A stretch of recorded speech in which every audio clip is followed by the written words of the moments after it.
Hello! So today we're looking at the Samurai, which is from Osprey Military Elite Series.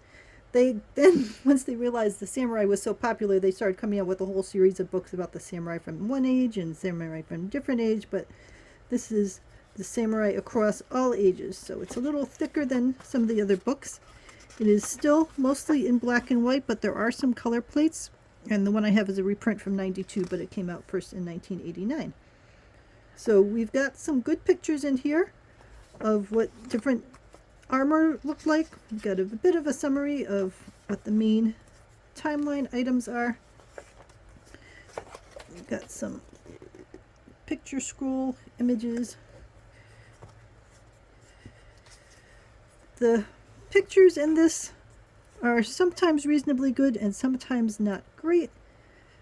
Sometimes they're a bit on the dark side, so you lose some of the details. And I think it's fair to say that modern full color books will give you a lot more detail on some of these things that you're looking for. But it's also, fair to say the whole reason I bought these books when they came out is that there weren't a lot of other options, especially in this lower price range. So it was great to have them, to be able to see the different kinds of armor. I happen to live near some museums that have things that I can look at in person, but many people do not.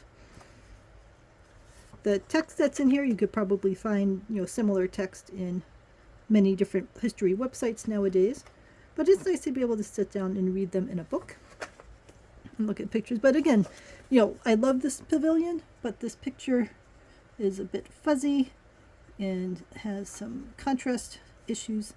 So it is nice to have them available here, but this is not what I would call the end-all be-all book. It's something to have to round out your collection, because every book has little tidbits of information that you might not find in other books. So I wouldn't have this as my only book on the topic, but I would have it as one of the books that provides interesting information on what the samurai were all about. So we got pictures of the armor and the helmets. A few different helmet styles, a few different armor pictures, but like this picture is a little blown out. You're not seeing a lot of detail in the chest area and so on. While this one is a little dark in some areas, so you're not able to see a lot of details there. So just it's a mix of things. It's an older book, so So it's good to know what its limitations are, but also that it's got a lot of interesting information in it. Different patterns in here that they use for their armor lacing. And then I like the color plates. Those are useful for me for my writing or art projects, to show what the different outfits were like for different groups of people in different eras. And we got a nice combat scene with lots of little details in there.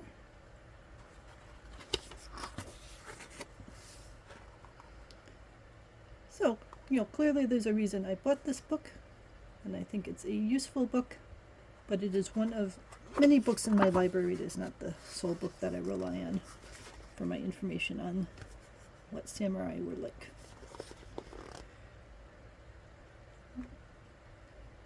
There, I'll try to get it without the glare.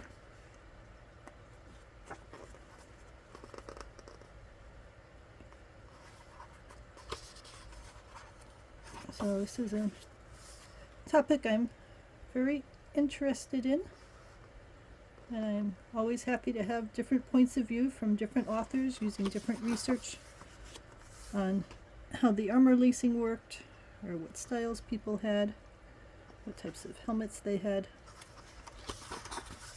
So it is very useful from that sense. But for example, I have entire books of just all sorts of different subas, so it's nice to have two in here, but if you are very interested in that topic, there's other books that have far more in them. Got some armor.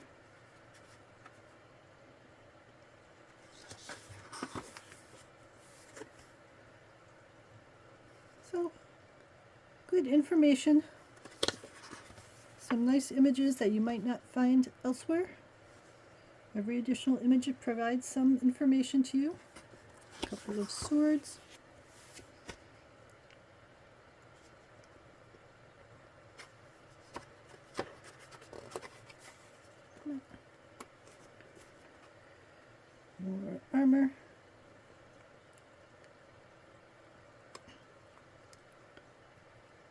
So they did the best they could at the time in a way that was affordable to many people, which I greatly appreciate.